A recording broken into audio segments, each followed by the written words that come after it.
पीले दांत वाली बहू। रंजना तब भी प्रश्न नहीं करती थी। उसे कितनी बार उसके माँ बाप ने डांटा, लेकिन इसका कोई असर उस पर होता ही नहीं था, जिस कारण से उसके दांत पीले पीले हो जाते हैं शादी के बाद। अरे बहू, वैसे तो तुझ में कोई कमी नहीं है, पर तेरे दांत दांत इतने पीले कैसे हैं बेटा?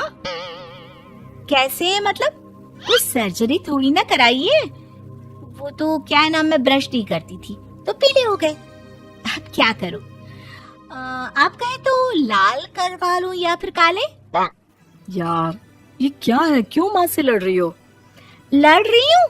अरे मैं लड़ रही हूँ या ये बोल रही है कि दांत पीले हैं, पीले। अरे तपस्या थोड़ी ना की है इन्हें पीले करने के लिए। बकायदा ब्रश नहीं किया है 20 साल तक, तब जाकर। छी, कैसी बात कर रही हो? ये उस वक्त तो पीले नहीं थे जब हम लोग तुम्हें देखने आए थे।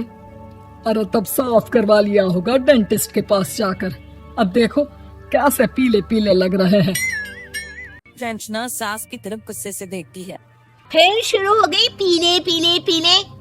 अरे पीले तो तब भी थे जब मेरे हाथ का रसगुल्ला उड़ा उड़ा कर खा रही थी और बोल रही थी, लड़की नहीं गुणों का खजाना दे रहे भाई साहब आप। खैर, अब वो लोग करते भी तो क्या करते, पीले दांत वाली बहू पल्ले पड़ी थी तो झेलना तो था ही। एक दिन कीर्तन में रंजना गाना गा रही थी। अरे कमला बहन, माँ का द्वार है, यहाँ तो सब शुद्ध होकर आते हैं, फिर अपनी बहू को ब्रश भी नहीं करवाती तुम। दूर से पीले पीले दांत भक्ति में बाधा उत्पन्न कर रहे हैं। अरे कोई 2 साल के बच्ची थोड़ी ना लेकर आई हूँ मैं बहू बनाकर। अच्छी खासी लड़की है, अरे कैसे करवाऊं ब्रश? ये तो उसे खुद करना चाहिए ना।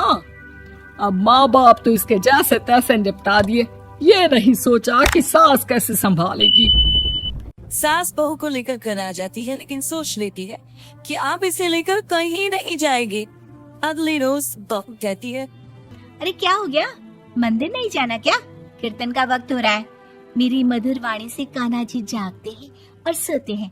आप तो जानती है ना उनकी भक्ति में कितना मन लगता है मेरा। वो क्या है ना, तबीयत ठीक नहीं लग रही है मेरी, आराम करूंगी मैं। तबीयत ठीक नहीं लग रही? अभी तो मिथुन के गाने पर नाच रही थी आप, और अब बोल रही है कि तबीयत ठीक नहीं लग रही। अरे भक्ति में मन लगा लो सासू माँ, ऊपर जाना है, क्या मुंह दिखाओगी आप? हाँ, सास को बहू की बात पर गुस्सा आ जाता है।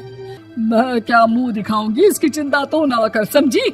अपने मुंह की चिंता कर, जो ये पीले पीले दांत लेकर हर जगह पहुंच जाती है। पता है लोग कितना मजाक बनाते हैं। ना जी ना, मैं नहीं जाना कहीं तेरे साथ। तो ये बात है। कोई ना, मत जाओ, मैं अपने कमरे में ही बैठकर भक्ति कर लूंगी। ऊपर वाला दांत थोड़ी ना देखता है, मन देखता है, भावना देखता है। और अरे बस बस, तू सब कुछ दिखा, बस ये सफेद चमकदार दांत ना दिखाना किसी को, है? जा यहाँ से। बहू को सास की बात का कोई फर्क नहीं पड़ता, वो तो जैसी थी वैसी ही रह जाती है। सुबह नहाकर किचन में खाना बनाना, फिर खाना खाना, कीर्तन भजन करना और सो जाना।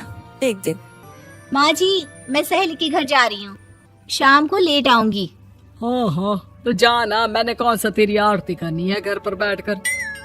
रंजना सहेल के घर जाती है, जहाँ वो पार्टी में जाने की तैयारी कर रही होती है। अरे शिखा, कहाँ जाने की तैयारी कर रही है? मैं गलत वक्त पर आ गई क्या? अरे नहीं यार, उल्टा सही वक्त पर आ गया। मैंने ये साड़ी और ज्वेलरी निकाली है यार, शाम को इनके ऑफिस की एक पार्टी में जाना है। बताना कैसा लग रहा है ये सब? नहीं यार, इस ड्रेस के साथ तो वो वाली ज्वेलरी अच्छी लगेगी। हाँ हाँ सही बोल रही है, मैंने ध्यान ही नहीं दिया। वैसे तो हमेशा से मस्त फैशन सेंस रखती है। तो बड़ा जाती होगी ना पति के साथ पार्टी में। रंजना कुछ नहीं बोलती, बस सोचते है कि यार काश ये बात सही हो जाती, तो मैं क्यों नहीं जाती पार्टी में? क्या इन लोगों की कोई पार्टी होती नहीं होगी? रंजना घर आती है और रात में पति से सवाल करती है। एक बात बताइए, आप मुझे किसी पार्टी में क्यों नहीं ले जाते? क्या आपकी यहाँ ऑफिस में पार्टी नहीं होती?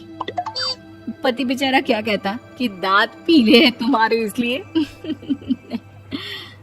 अरे कोई पार्टी होती नहीं हम लोगों के ऑफिस में, तो कहाँ से लेकर जाऊं? और मार्केट, मॉल, कहीं वीकेंड घूमना, कहीं तो। अरे यार सारे हफ्ते में एक छुट्टी मिलती है, तो सोचता हूँ कि आराम ही कर लूं। क्यों? रंजना मन मार के रह जाती है।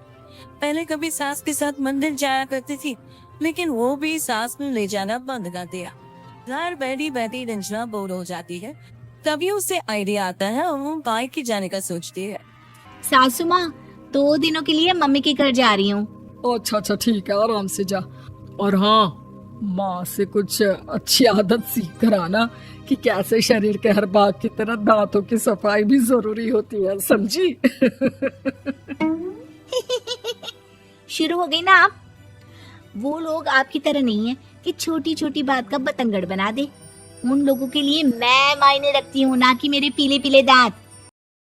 रंजना माँ को बिना बताए उन लोगों को सरप्राइज देती है, लेकिन जैसे ही वो दरवाजे पर पहुंचती है, अंदर देखती है कि घर वाले कहीं जा रहे होते हैं। अब माँ, काश रंजना दीदी के दांतों वाली प्रॉब्लम नहीं होती, तो वो भी हम लोगों के साथ चलती ना बुआ जी की बेटी की शादी में।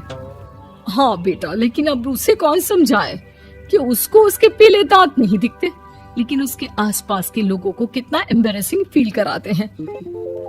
मुझे तो कितनी बार उसके स्कूल की टीचर ने शिकायत की कि उसके साथ कोई लड़की बैठना भी नहीं चाहती, और ना ही कॉलेज में कोई उससे बात करना चाहता था। लेकिन पता नहीं क्यों उसे ये बात समझ में ही नहीं आती।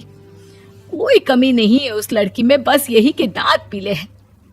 वो तो भला हो जीजा जी और उनकी माँ का, जो दीदी को जैसी है वैसे ही रखा हुआ है।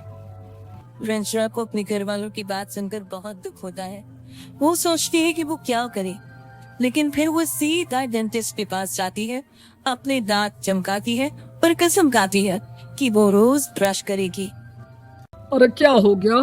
तुम तो 2 दिनों के लिए गई थी ना, पर कोई ना, अच्छा है, चलो आ गई तो। रंजना सास के सामने आकर खड़ी हो जाती है और पूरी स्माइल करती है, उसके चमकदार दांतों को दिखाती हुई। हैं? चले मंदिर। माँ, मुझे माफ कर दीजिए, मैंने आप लोगों को बहुत एम्बैरेसिंग फील करवाया। मैं आज से रोज ब्रश करूंगी।